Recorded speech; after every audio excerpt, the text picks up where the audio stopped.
Hello, everyone. Welcome to today's show. And if you are joining for the first time, or for the people who have been joining this show, we all know this.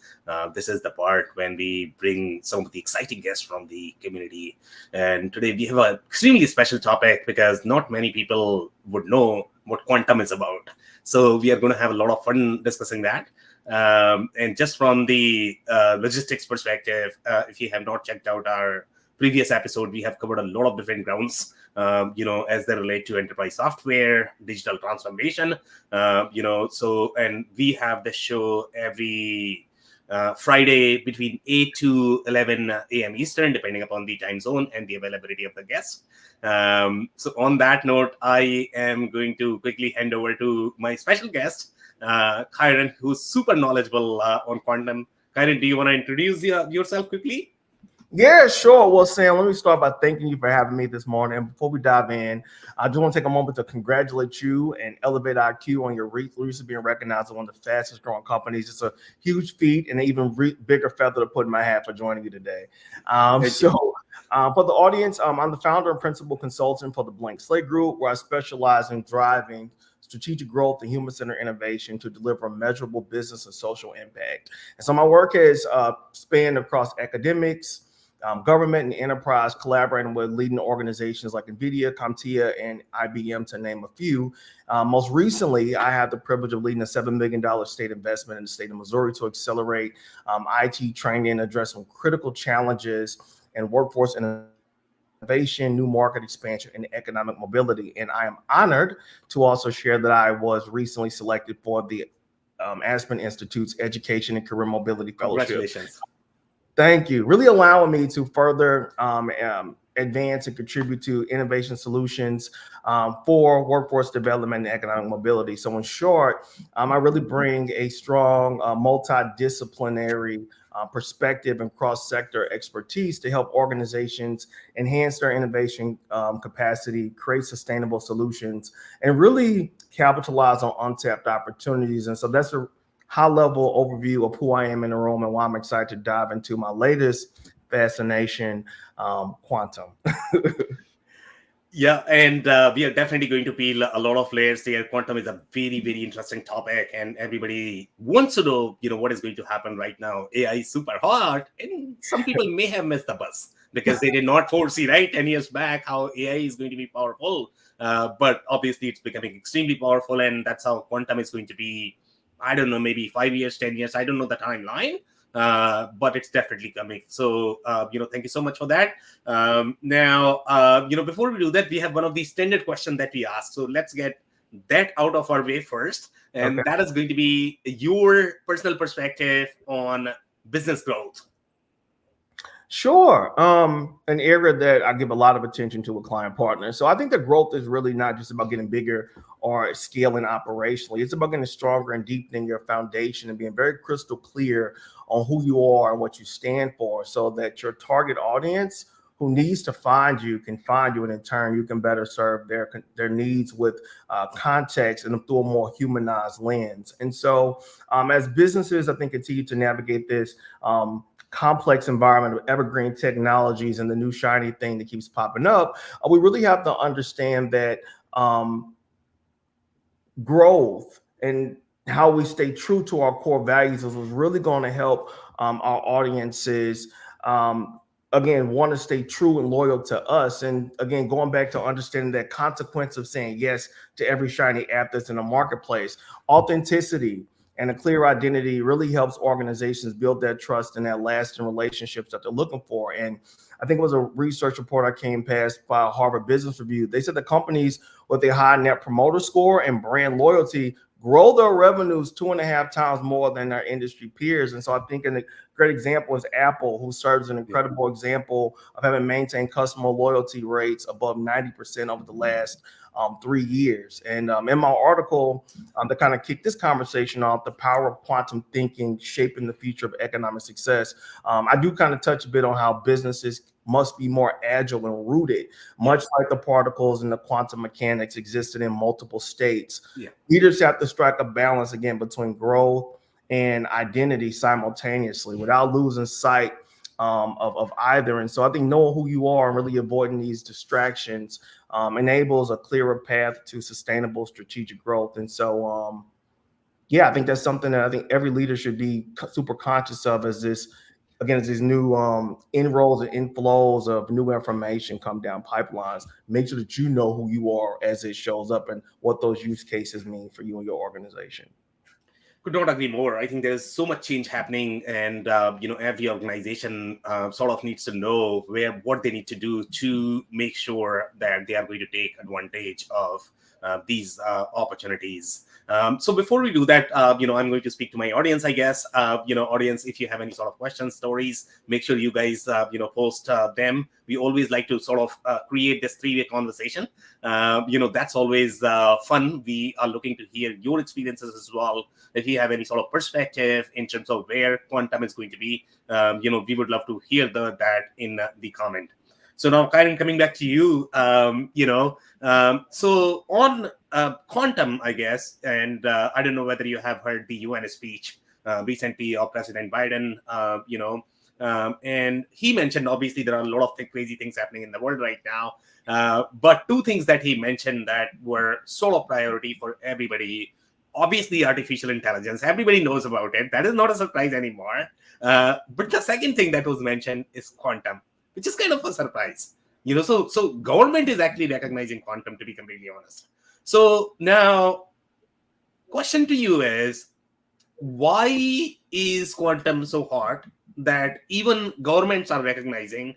And show us, let's say, the business translation side of things. You mentioned the brand loyalty, etc. I think that's what this podcast is all about. It's not about the technology, it's about what we are going to do with the technology, I guess. So maybe talk about that a little bit. Why is quantum so hot? Why it matters? Yeah, I mean, I think right now, I think like any other wave of kind of gold rush experience globally, this is a race for quantum dominance. Yeah. This is a race for economic leadership. This is a race for thought leadership. And so our government, I saw that, I think it was back in 2018, there was a national quantum initiative where there was a $1.2 billion investment made in it. And so I think that what is making this so critical and core is that we understand that there are some serious implications for privacy and security for sensitive records across our government. And so we are not on the front lines of building the proper encryptions, the proper protocol. We stand at risk of having, national leaders who are doubling down their market share in this space and their investment in research, being able to eat our lunch, if you will. And so I was looking up this. I was kind of tickled by it. There was a YouTuber who referenced this influx of quantum technology. Is Q Day, and Q Day being the day when quantum computers are able to crack our encryptions we use today, with some, and all of which again has those severe consequences for privacy and security. And so I think that when you think about the power and the economic magnitude of the space as well, it becomes even more attractive. There are over 30 governments right now that have committed more than $40 billion to R&D and deployment of quantum technology over the next 10 years. So I think that lets us know a couple of things. It isn't going anywhere. It's something that I'd imagine has some serious implications for military intelligence as well. And it's something that we have to keep our eyes on as we think about also like some of the disruption in our supply chains internationally. Having access to having a clear understanding and use cases for this quantum technology, it has some serious implications for some areas like pharmaceutics, for advanced manufacturing as well, for diversifying material composition. And I'm doing some digging to get a little bit more intelligent on it, but it looks like also climate equity is also showing up as another area where this can have some serious implications. And so I'll kind of toss it back to you there to kind of get a feel for, if you did watch the UN, kind of what stood out to you right now. Where do you see there being some dots connected and where we are currently and what this influx could mean? Yeah, so there's so much to unpack there, I guess, whatever comments that you mentioned, and I don't know how much my audience is going to know these things, right? So obviously we need to translate that a little bit. So I'm going to ask some clarifying questions there, right? So let's say climate equity, and, how would you define that? Is that going to be for the government? Is that going to be for business? Do you know how that works and how that is going to be impacted, I guess?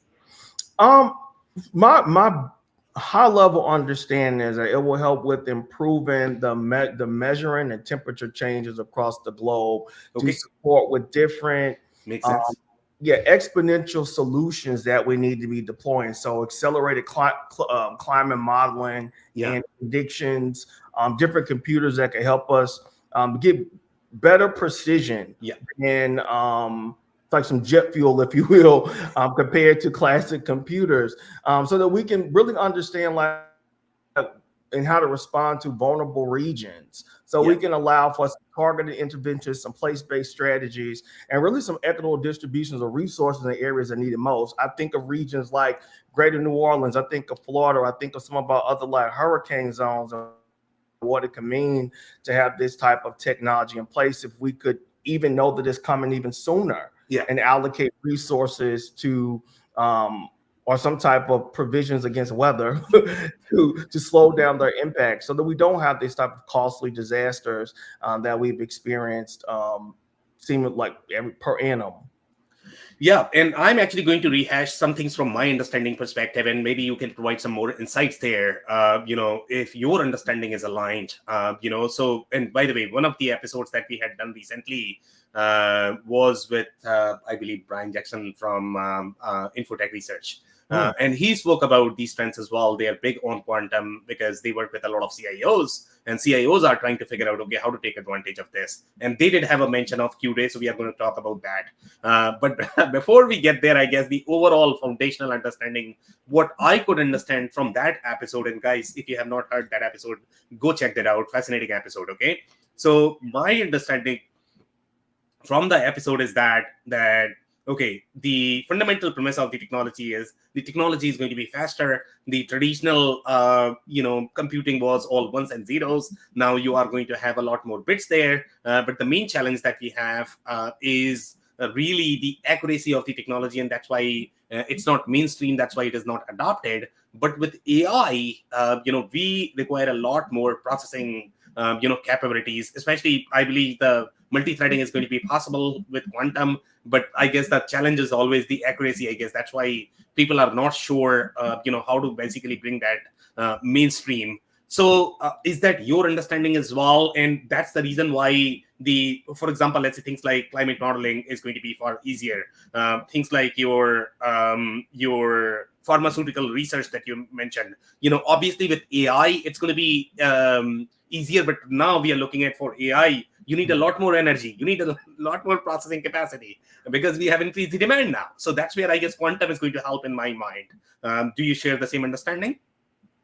Yeah, I do, and I think that when you because I was on a project not long a couple years ago about where we're talking about like the energy grids, and Yeah. immediately start thinking about some of the energy requirements to really run this. Like, do we have and the cost that it would take to cool these systems down and manage them, and then even what that migration process is going to look like from content on traditional systems to this quantum technology. Because again, classic computers relying on a ton of binary insights, and this is really what I think is most exciting about quantum, is that it's that unique gray area that we haven't got to play in very much. We've had to play, like you said, in ones and zeros, and this right now is giving us an opportunity to explore some other permutations, some unusual patterns of numbers, of materials, so that we can better I'm going to say strategize, and I'm going to say deploy more diverse and personalized solutions to solve in a manner and at a speed and rate and pace that we haven't got to experience most recently. And so, what I got excited about when I was writing the article again was when I was reading about how this is being leveraged by a company. I believe it was called um, Polarisk. I'm not know if I'm saying Yeah. it properly. But they're using quantum computing right now to drastically speed up their overall drug discovery. Right now, like what was taking them millions and in months and years to test out different vaccines or solutions, they're able to do it in minutes in some cases now with Yeah. this new technology at their fingertips. Um, and so I'll pause there because immediately I'm thinking of other industries where this, like I'm thinking of finance and what this can Yeah. mean. Already we think about like what's happening with crypto and Yeah. its dependency on this technology as well. But I think it's just something that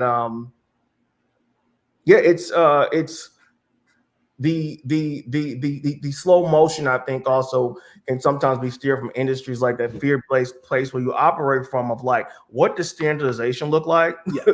What does cost look like? Yeah.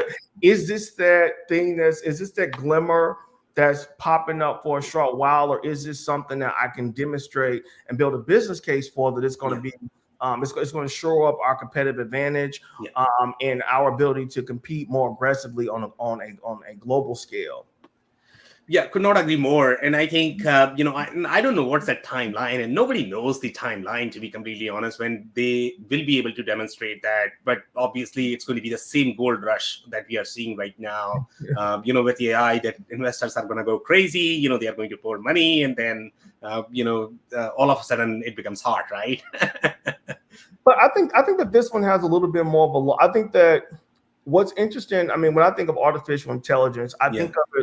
I think that what we're moving into now is this convergence of humans and machines. Yeah. And so any way that we're able to do it faster, quicker, get a different perspective at the table, I think is going to be really, really crucial. And so I think of what this can mean for advancing or increasing focused real world simulations, Yeah.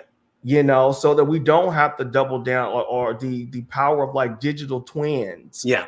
and in this new quantum space and what it can mean. Before I go and pour and dump millions into a solution that we built in a vacuum, Yeah. how can we more adequately and efficiently test this out? How can we put this through enough simulations that we almost have a 99% confidence level that Yeah. when we deploy this, that we're going to see our intended results, and even some unexpected ones by the multiples. Yeah. I think that that's what. So I see this as being that thing that really has a chance to. I see quantum. Quantum. I'm saying I've been using the term human-centered, quantum-inspired Yeah. solutions, Yeah. being able to really put their flag in the sand to be here for the long haul. Yeah, that's very interesting. So I guess let's go back to some more things that you had in your comment. Q day being one, and if you want to touch on anything else, from that, because the audience is probably not going to know everything. So I mean, it's still at a very elementary level when it comes to our understanding of quantum, right? So we need to make sure we are being slightly gentle with them, I guess, right? So now going to Q day, and my understanding of Q day is that the traditional encryption algorithm that we have, that is probably going to break, and it's going to be a very similar phenomena as your Y2K, because the encryptions that we have in the market, there are always sort of the fundamental assumptions with every single model, and that is something most people don't understand. That any computing systems, any computing models, any software systems, they are designed with a lot of assumptions in mind, even though a lot of people might feel that, infinite scalability. That's not how this world works. Right? You're never going to have infinite scalability of any system. So there are always going to be assumptions, and those assumptions break when you are changing the fundamental assumption. And with Q-Day, I guess the fundamental assumption is the whole encryption, right? So maybe talk a little bit more about that. How big is the risk? Is there the risk that is holding companies to think about quantum, that they don't want to release, and they want to prepare first that, okay, they are not going to break the world, they are not going to break the economy, otherwise nobody's going to invest in it, I guess. So what's your perspective on that? Yeah, I mean, the investment confidence is actually up. I mean, despite a 50% drop in overall tech Yeah. investments, quantum computing actually attracted 1.2 billion of venture capital in 2023. Yeah. And so there's a strong promise there, or at least that's what people in those seats see. And so in response to that, I think it really boils down to three core things, and that Yeah. is, are they aware enough? Can they see this as being Yeah. applicable across their organization? Yeah. Are they educated enough? Have they really got a chance to get their hands dirty with this? And then I'm going to use another one. So, like, are they ready to enroll or really to subscribe to this concept? Yeah. I think it's important to note too that like I'm just referencing the law of diminishing demand here Yeah. quickly. Like there has been a wave that we have not been able to recover from of new technologies, and know Yeah. this now or you're going to be jobless. Know this now or it's going to cost you this amount. And so I think we also want to be super cognizant of that as you think about the maybe the inflexibility in some cases, or even the learning curves that exist across organizations Yeah. that don't focus or that don't primarily have a strong technical acumen across the workforce, Yeah. or organizations that don't have a strong reliance on technology for problem solving. And so where I think you have no choice but to give for this to give way is in those high demand high growth spaces like again pharmaceutics and healthcare and bioscience, where we're always going to need, where we're continuously trying to understand how we can again do it quicker. The potential right now, last time I did some research on this across the space, was that sectors like again pharmaceutics, Yeah. chemicals, automotive, and finance, um, there there could be some use cases that could be between 300 billion and seven Yeah. hundred billion by 2040. So I think it's also about like, when is the right time to Yeah. break into the space? There's we know that good old bell curve about our early adopters. I think those industries I mentioned are going to be the first to break to kind of break that ground. But we need to get out there. What we want to experience is just um, a few more solid cases of how this makes sense for me. And so I know that there are some like major leaders like IBM and Google are really leading the charge right now, and their level of investment is sending the message that they're moving this from something that's theoretical to being very practical across their businesses. And I think that's just aligned with their mission of always staying along the bleeding edge of this work. And so Yeah. I think about that piece touched on with the quantum principle of entanglement. And in an article, I noted that it's about how actions in one part of a system Yeah. influence that of another. And so I think that this right now is also reflecting that. And I've been nerding out on quantum stuff, so pardon me, audience. But that was a really exciting. This is what we want from this episode. So thank you so much for sharing that. No, listen, like I've been nerding out. So there was a 1937 experiment. I think it was called Schroeder's cat, where the cat was observed as being both dead and alive. And kind of mirroring that, I thought about our ecosystem, our workforce ecosystem, kind of mirroring that, this paradox of being prepared and unprepared. And so I think that's kind of what you're speaking to. You asked the question of where is the resistance at? I think there's this, Yeah. when you think about some of the recent announcements about investments being tightened up, or even more of like our economy being more reliant on these coalitions or ecosystem based partnerships, you have organizations holding their capital stack a little bit closer to chest. And so you're wanting to see who wins first. Is this a game I want to play? Is this one I'm Yeah. even going to be good at? Yeah. And so I think that that's what's and so again, while these trends are now like our distant future, there was a Forbes report that said Q Day is coming 2025. Yeah. So that's a little. Not happening in 2020. It's too early, I guess. I don't know, man. I mean, we don't. I mean, again, when you start talking about the type of research and Yeah. investment that's gone into it, Yeah.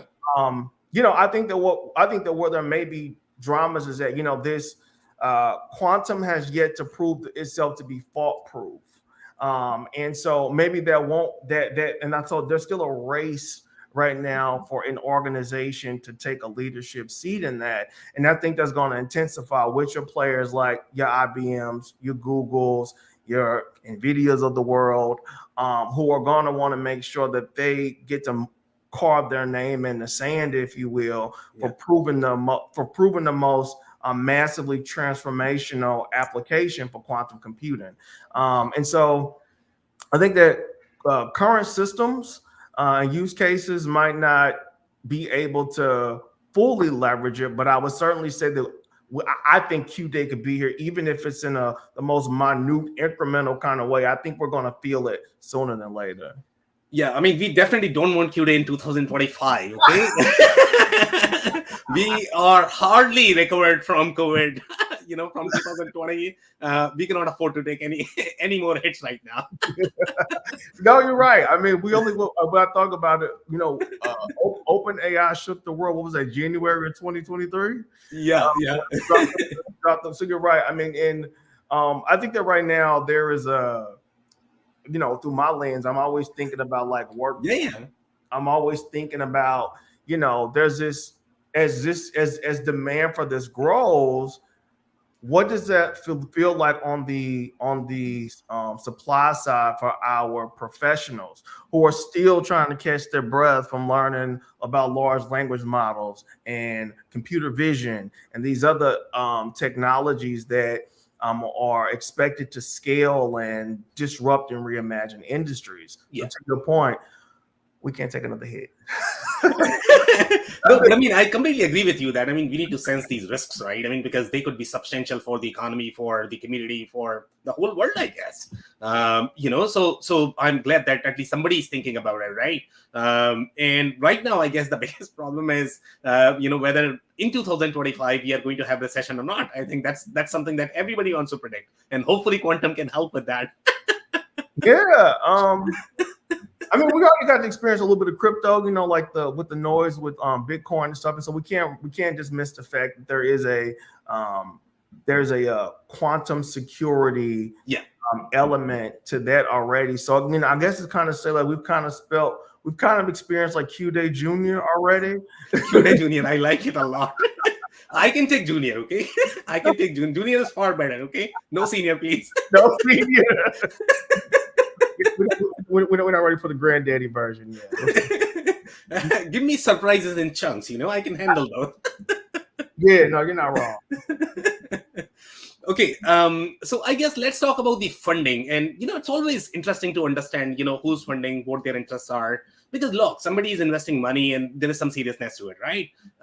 So that's what my personal goal is. And obviously, to your comment, when this is going to become mainstream, any investors, as I know, anybody who has any amount of money, they all are very hungry and greedy to become greedy. And that's a good thing, right?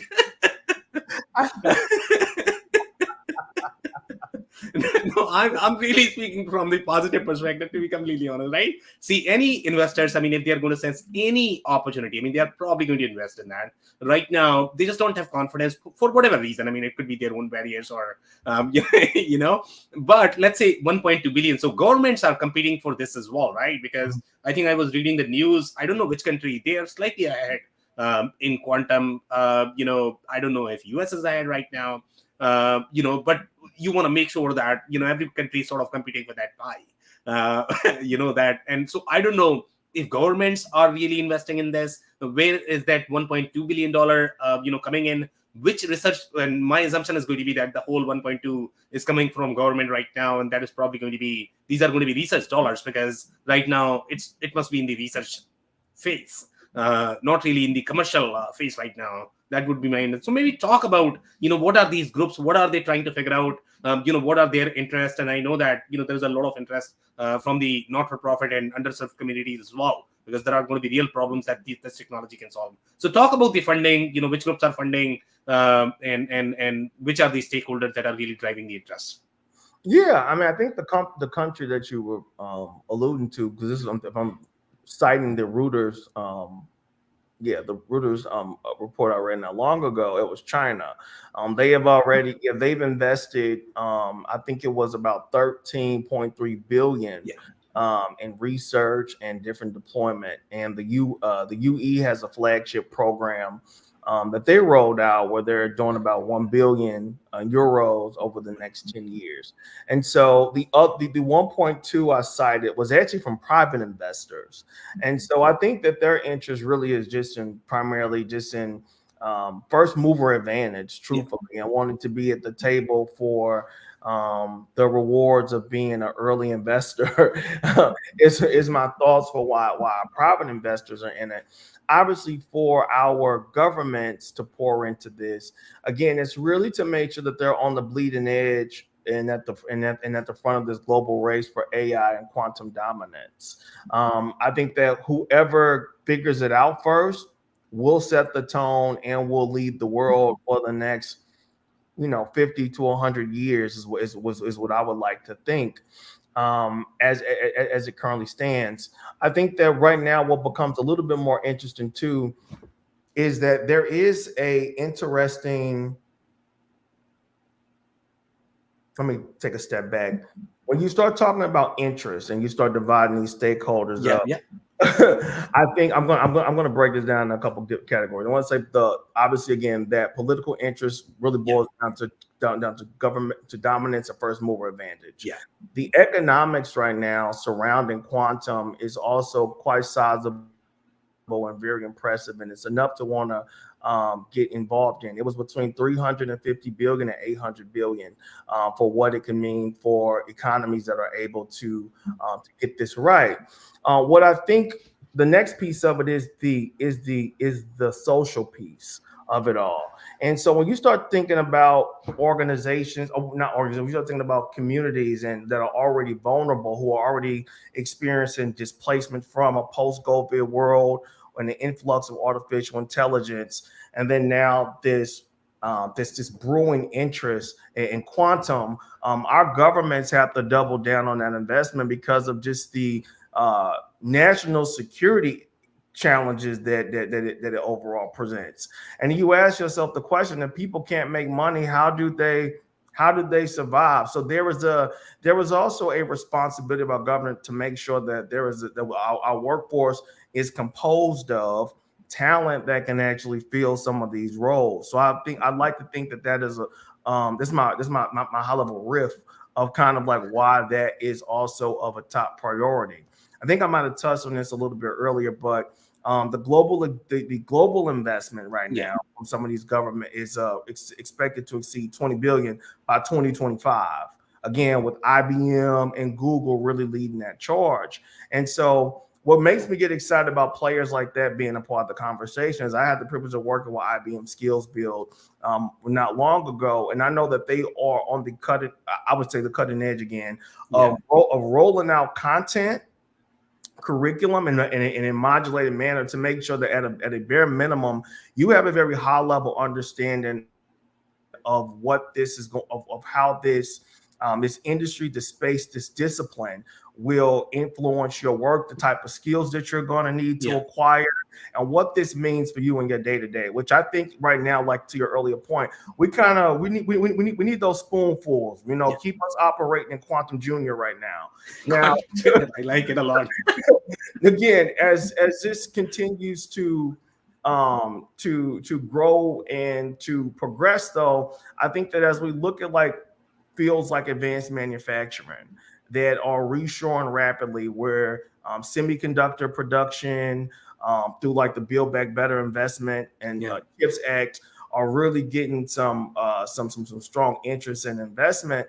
Again, the question asked: here's the opportunity. Where are the people? yeah, Where are the people that are going to fill those jobs? Who are the people that are going to be able to carry this torch forward? And so I think of this through, I always say like this, I call it a crawl, walk, run kind of yeah, playbook. And so right now, the crawl phase is again quantum junior. Now, what does walking look like? Walking looks like having actual quantum practitioners among us. yeah, Walking looks like this moving from beyond just simply R&D investment, and with it really being quantum enabled startups that are showing up around us, where there is place based quantum use cases where places like St. Louis, where I'm headquartered, can understand what this means for our ecosystem, for our economy. Where there's a deeper investment in data centers, so that we have central repositories that we can protect yeah, data and ensure that privacy and security is top of mind as this information becomes more vulnerable to again this jetpack technology. And then if we were to get into the run phase, everybody's winning. Economic prosperity, everybody has some type of skin in the game. Yeah. You have some type of I don't know, equity stake or play in this. Ideally, we're all thinking like investors because there's enough going around for everyone to play. We Yeah. have high compensated roles. We've understood what this means to its application beyond logistics and healthcare and finance, and it's influencing or inspiring the way that we even handle customer service or customer experience Yeah. innovation. I think about finance. I actually worked for USAA intern for USAA a few years ago, and I remember that was one of the core priorities was knowing the customer, making sure again that we were able to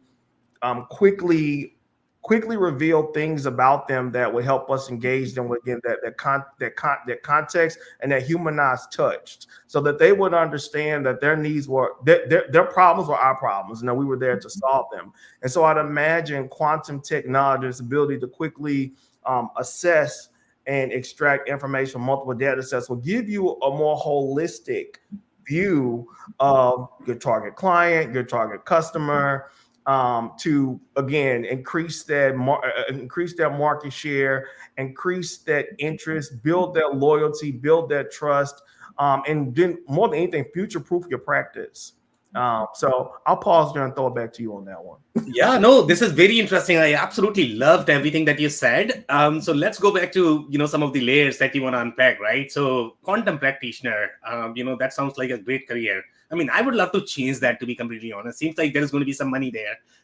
As we all know, in 2024, there's not a lot of money in a lot of careers. So I'm definitely Listen, so let's say, if you want to be a quantum practitioner, if people are aspiring to be a quantum practitioner, what do they need to build? What are going to be the skill set? What are going to be their responsibilities? And again, I mean, nobody knows what this person is going to be because you're trying to forecast. So you don't need to be right. But I mean, maybe forecast, I mean, what this person is going to be, what kind of things that they need to be thinking right now to be able to develop those skills.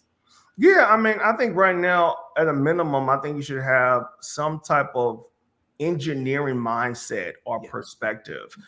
Quantum is about unique algorithms, and so you're going to want to be clear on optimization, simulation, and cryptography. I think at a bare minimum, I think if you really want to stand out in this world with that role, again, I think it's taking that human-centered, quantum-inspired approach that I mentioned earlier, where you're very clear on industry-specific applications and ways that this could transform businesses to help them unlock more bottom line, to help them break to new markets, and also just to fully optimize their practice fundamentally.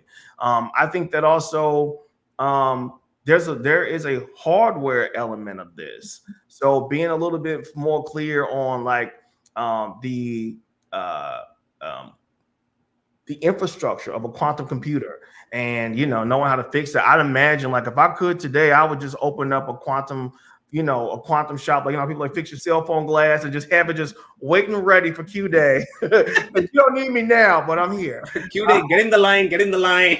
In the mind, trust Too me. many people here. Exactly. And then I guess like, just from my like kind of scraping of the web, it seemed like what can also set a person up in this or up and apart from the space, um, is having a strong understand, a deep knowledge of material Yeah. science. So under because again, this quantum physics and all of this ways to I'm thinking about this acceleration of like pharmaceutics and drug Yeah. discovery, being able to know how to look at that information and know what to do with it, Yeah. knowing how to evolve it, knowing the best use cases, the best use situations for it, again, can really set you up and apart. And MIT right now is an institution that seems to be on the front lines of quite a bit of this. So I would say, I mean, I know that I'm personally scraping Coursera, Udemy, and a couple of other sites right now just to kind of get my foot in a little bit deeper in the space. And then lastly, absolutely lastly here, I think because of the broad application that this technology is going to offer. I think, again, kind of going back to my earlier point of knowing how and where your expertise is, your domain expertise is really starting to think about how you can translate your existing experience into this quantum world. I think that can also really set you up in the part, which is why I'm sinking my teeth into that. I'm 14 years in the game for human-centered research and design. So when I say human-centered Yeah. and I say quantum inspired, this is me bleeding these worlds together so that at all times I'm thinking about some of those principles that have guided my work and now how these can collapse into or cooperate alongside these principles of quantum and some of its broader use cases. So I'll pause there. I know I gave you a mouthful, so we'd love to hear your thoughts as well on that. No, this is very interesting, and I'm already feeling that I'm already behind because these crypto guys are going to have edge here. Okay, everybody has some sort of edge. Yeah. They already know this, and I mean, they are probably going to be able to pick up these skills faster, than me applying for it. Man, I've already lost it.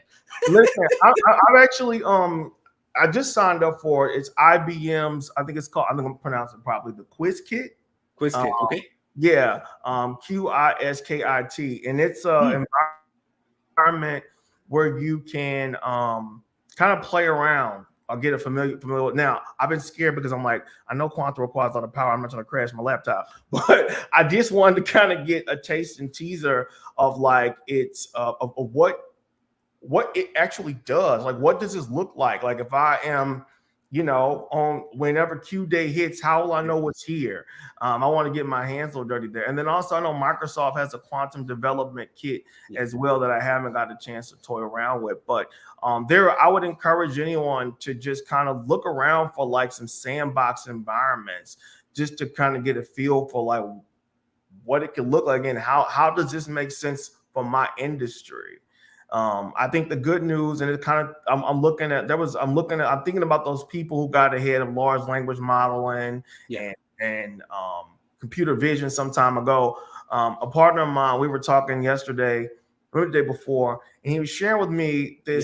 this client project he worked on, and it looks like a real like living room setting. He said, no, we actually used artificial intelligence to construct that entire environment.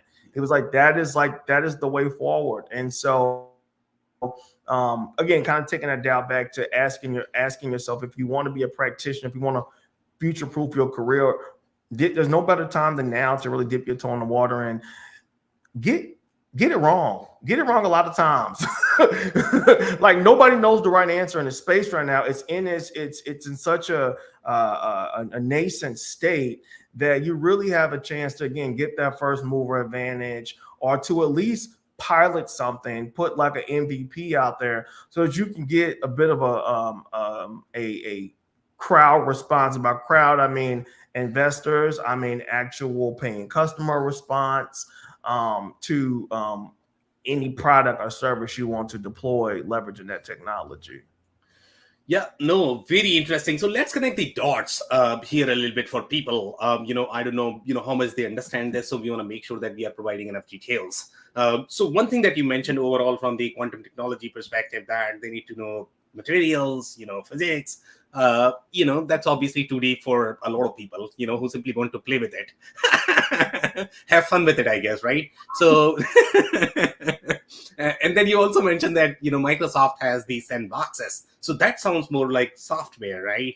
Yeah. That they have access to some sort of software. So where is the material coming in the picture? So is material going to be more of the application that using this technology you can probably analyze material properties and then change something, or the material is underneath, in the sandbox? So Microsoft has already created the quantum superpower, I guess, and you don't need to know the physics and science behind that. You simply need to utilize that. So where is the material coming in this? I'll be honest, I don't work in the bioscience or Yeah, pharmaceutical space, so I don't want to speak out of term there. But I'd imagine, like just the way that you described it, like a strong use case is that there's a quantum analytic tool yeah, that you would put under some, you evaluate or assess some existing property for, yeah, maybe use the power of some large language model to let it know what you want to accomplish. And now, ta-da, voila, it's produced or giving you instructions on yep. how to produce something that can move you closer to what your target what your target solution is. So no, like the sandboxes, I understand because I have not gotten a chance to fully engage it. Like I said, Yeah. I want to be. I mean, I overheard conversations about data centers when I was presenting Yeah. at the International Economic Development Council in Denver, and it just kind of like, and a light bulb just went off, and I Yeah. just dove right into this quantum to try to understand how it would make sense. And so, to kind of to be said short things up, I think that what quantum is right now, the kind of key takeaways is that quantum is poised to reshape industries, and it's Yeah. really critical for leaders to start thinking about integrating these advancements into their strategic planning. I think thinking about the use case again, like where does this make sense? Start reimagining what qualified talent looks like. Are there some principles of quantum, or are there some adjacent fields or skills that you need in house for whenever Q Day finally shows up? In the same manner, I mean, it's really knowing that companies that I want to reinforce those who invest early, act early on this.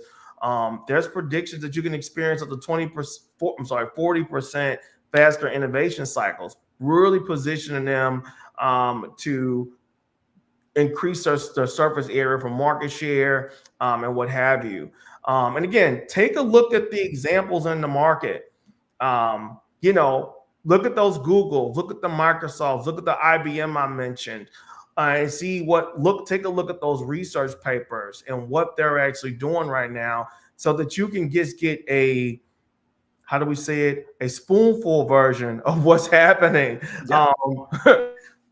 Like you said, I don't think we're going to go into a full sprint on this in 2025, but I do think that it is in your best interest to be at least intelligent enough to be dangerous whenever these challenges or opportunities present themselves. No, great points, and we have some of the comments, so we are going to touch on some of those comments as well. Hopefully you can provide some insight there. So we have some people here, so thank you so much for joining, Kieran.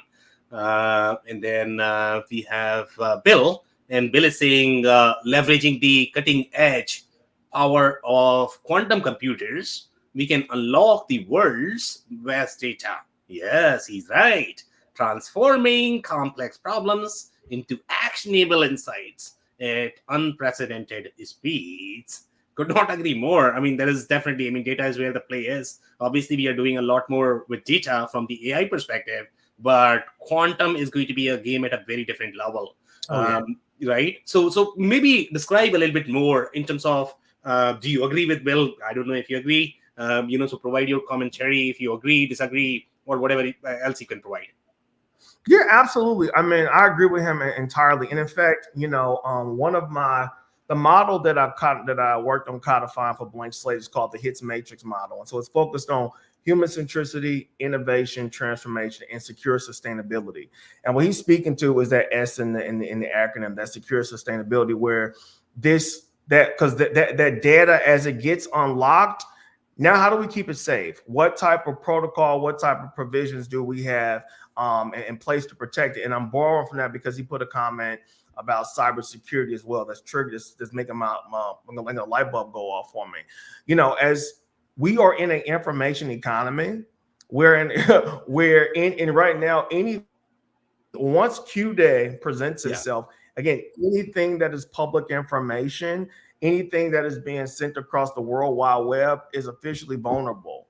So giving some thought right now to how we can leverage, I know we're seeing the opportunity, but like how do we also use this quantum power as a bit of our security guard in some of the, as we start thinking about like cyber crimes or sensitive information. Like I think about like our health records and what that means to be exposed. I think about people's financial information being available on dark webs or other places, and what quantum technology can do to fully prevent that or to catch it sooner, to identify some of the parameters for like a security challenge. I don't know. I don't remember the number right off, but I know that cybersecurity is costing businesses and governments by the billions. And so being able to throw some that throw, but to make a strategic investment in this type of technology, again, could really put some sound muscle Yeah. behind your business, and I think even give your customers a lot more confidence in doing business with you. And I think in a post quantum world, I'm going to want to know that you have the proper security provisions in place so that, again, my information isn't vulnerable, and that I can feel most confident with transacting, exchanging information, and doing business. Yeah, so I don't know whether it is going to be a Q-Day junior or senior, but hopefully we are not giving ideas to these spam callers and they are going to call, hey, Q-Day is coming, give me your credit card right. We'll know after this call if we're gonna get some spam email. Okay, some more comments here. Let's touch on those. Okay, and but I completely agree with whatever you said related to cybersecurity. I mean, there is always. I mean, these are serious risks. Okay, so Bill has one more comment here. So he's saying that we have been looking at this technology for how to advance cybersecurity to understand attack paths. What happens when you can unlock all of the world's data in seconds? So there is something to it, right? I mean, he's very deep. I mean, unlocking it is one thing, but I think what I'm concerned about is processing and applicability power. Like I said, unlocking it, having access is kind of like, I mean, my marketer side, I'm always thinking about prospecting and how I scrape data, to make context and what have you for to grow my practice. But once you have that great spreadsheet of information, now you actually have to do something with it. Now Yeah. the speed and rate at which you do that in a positive or negative manner is what we really need to put our interest in, our concerns. And so I think that I think it could be very interesting depending on what of the world's data we're trying to unlock. Yeah. I think about a lot of redacted government documents. I imagine our hackers wanting to take some interest and stake in those type of things immediately. So yeah, I don't know if I want to respond to that fully because I think I want to bake on that. That is a scary, I think, thing to think about, because right now we convince ourselves that even when we lock our doors that we're safe, and so I think it's one of those type of paradox, like you're kind of safe and unsafe at the same time, because if someone can muscle the door down or has an instrument to knock it down, inserts vulnerability. So I imagine it's kind of living in that same space.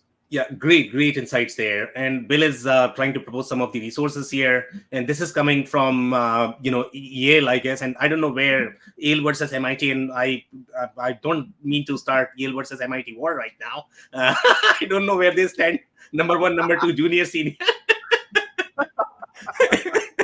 But this is a great resource, and he's talking about this is the and I'm going to read it for our audio audience as well. So this is going to be Quantum QUANTUM Institute, .yale.edu, and he's talking about. And I don't know if that is a white paper, Bill. Maybe if you have more insights, maybe you can provide that. And I don't know if you have looked at this one. I know that you research a lot on MIT content. I think you quoted that in your article as well, right, Karen? I did, yeah. I touched on it just mildly, really about their how MIT and NIST are on the front lines right now for some of this research, and also with some deployment of some different use case and applications. But equally, I don't want to start an MIT Yale war, so I will read that Yale publication silently. You guys are going to get Q-Day. MIT, I'm only getting Q-Day junior. You guys are getting senior. Okay, so Bill has some more comments here. It's really investing heavily in quantum, and he has one article from IBM. And I don't know if if you have had a chance to research on IBM. IBM is always ahead, especially very deep into technology, whatever they are going to have. They were always ahead in AI, so I'm pretty sure they are doing a lot in quantum as well. And I don't know if they are getting some of these government grants as well for this research. Yeah, but I mean, Bill is saying NY is investing. So NY as a state is investing. Is that what he's saying, or?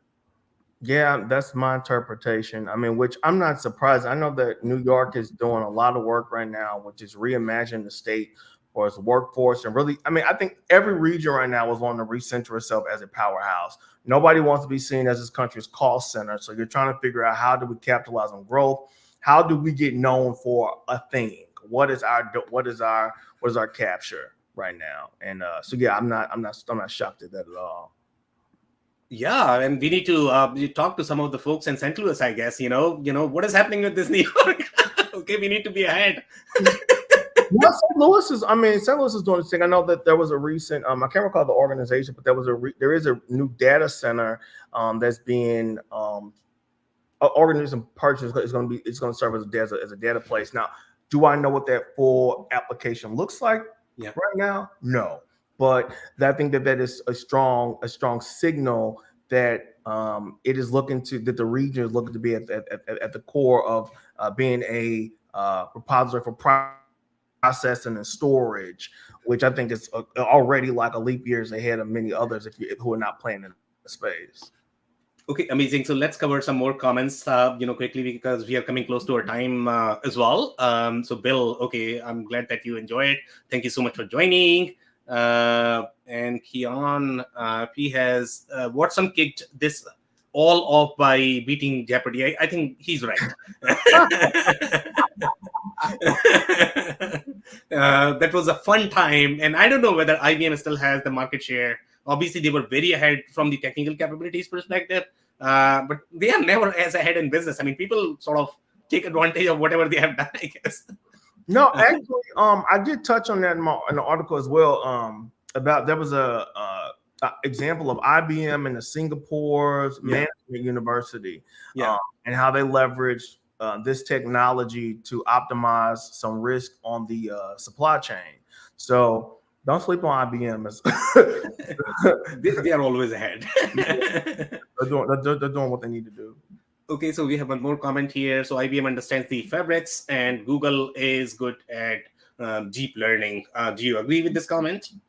I do. And again, it really bleeds into my earlier statement about how we are in a more, I think, like ecosystem partner driven marketplace, where even recognizing those type of capabilities, I can see some strong partnership coming, because everyone's looking at cost efficiencies. How can we do it quicker, cheaper, and make the most massive impact? And so even even recognizing that and not trying to be the thing of all things is going to be core for business success and for in a quantum senior world.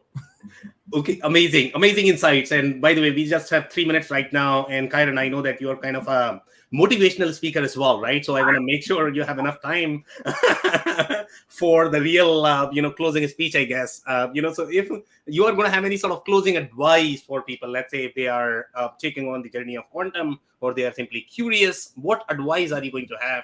And obviously, then how can people find you if they are going to have any sort of questions afterwards, or if you have any sort of resources that you want to share?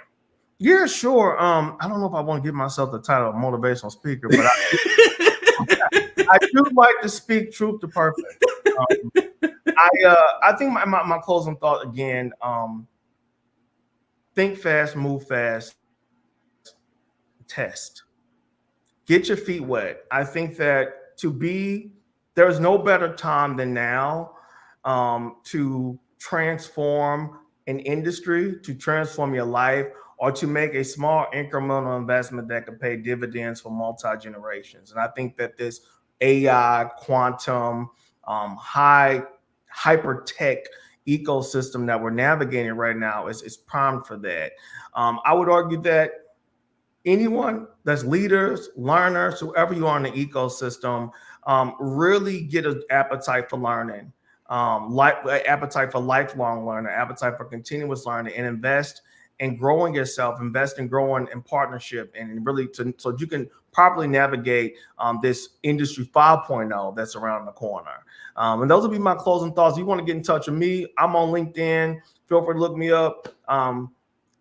You can also drop me a note. I'm nervous now that I brought up all the hacking stuff. I want to get my email, but if you follow me on social, I'm certainly happy to connect. And again, if you want to visit www.theblankslate.us, grab some time with me. Happy to connect and find out how we can make a quantum leap collectively. So I'll pause there.